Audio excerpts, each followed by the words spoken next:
Chapter 10 Counting Sheep. We can, if we so choose, wander aimlessly over the continent of the arbitrary, rootless as some winged seed blown out on a serendipitous spring breeze. Nonetheless, we can, in the same breath, deny that there is any such thing as coincidence. What's done is done, what's yet to be is clearly yet to be, and so on. In other words, sandwiched as we are between the everything that is behind us and the zero that is beyond us, ours is an ephemeral existence in which there is neither coincidence nor possibility. In actual practice, however, distinctions between the two interpretations amount to precious little. A state of affairs, as with most face-offs between interpretations, not unlike calling the same food by two different names. So much for metaphors. My placing a photo of sheep in the life insurance company's PR bulletin can be seen from one perspective, A, as coincidence, but from another perspective, B, as no coincidence at all. I was looking for a suitable photo for the PR bulletin. By coincidence, I happened to have a photo of sheep in my drawer. I decided to use that photograph, an innocent photograph in an innocent world. B, the photo of the sheep in my desk drawer had been waiting for me all this time, if not for use in that bulletin, then for something else at some later date.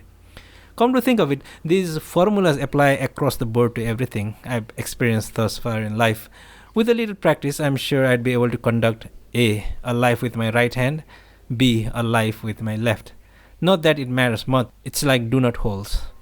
Whether you take a do not hole as blank space or as an entity unto itself is purely metaphysical question and does not affect the test of the do not one bit. The sitting on the sofa drinking whiskey, blown on softly by the air conditioner like a dandelion seed wafted along a pleasant breeze. I stared at the electric wall clock. As long as I stared at the clock, at least the world remained in motion. Not a very consequential world, but in motion nevertheless. And as long as I knew the world was still in motion, I knew I existed. Not a very consequential existence, but an existence nonetheless. It struck me as wanting that someone should confirm his own existence only by the hands of an electric wall clock. There had to be a more cognitive means of confirmation, but try as I might, nothing less facile came to mind.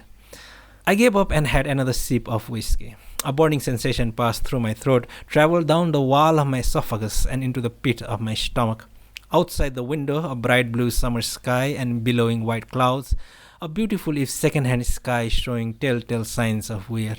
I took another sip of whiskey to toast the brand new sky it once was. Not bad scotch, not a bad sky either. Once you got used to it, a jumbo jet traversed the sky from left to right like some gleaming beetle. I had polished off my second whiskey when it came to me. What the hell was I doing here? What the hell was I thinking about? Sheep.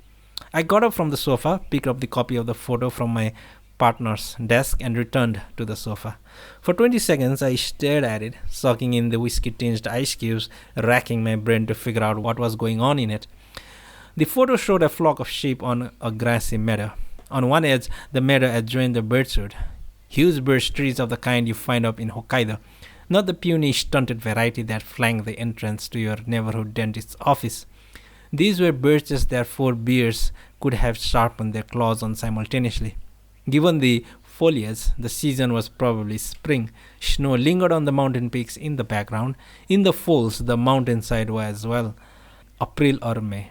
When the ground is slushy with melting snow, the sky was blue, or rather what I took for blue from the monochrome photo gray. It could have been salmon pink for all I knew, with light white clouds drawn across the mountaintops. All things considered, the flock of sheep could only be taken for a flock of sheep. The birchwood only for a birchwood. The white clouds only for white clouds. Simply that and nothing more. I tossed the photograph on the table, smoked a cigarette and yawned. Then picking the photo up again, I tried counting the sheep. The meadow was so vast, the sheep scattered in patches like picnickers, that it was hard to tell whether those white specks off in the distance were sheep or just white specks. And the closer I looked, the harder it was to tell whether the white specks were actually white specks or my eyes playing tricks with me.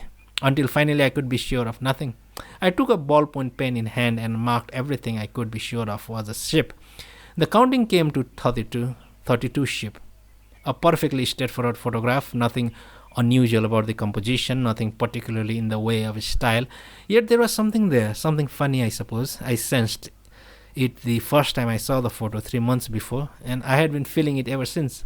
I rolled over on the sofa and holding the photo above my head, I went through the count once more. 33. 33? I shut my eyes and shook my head. My mind was a blank. I tried counting sheep one last time, then drifted into a deep, too whiskey afternoon sleep. The last thing I remembered thinking about was my girlfriend's ears.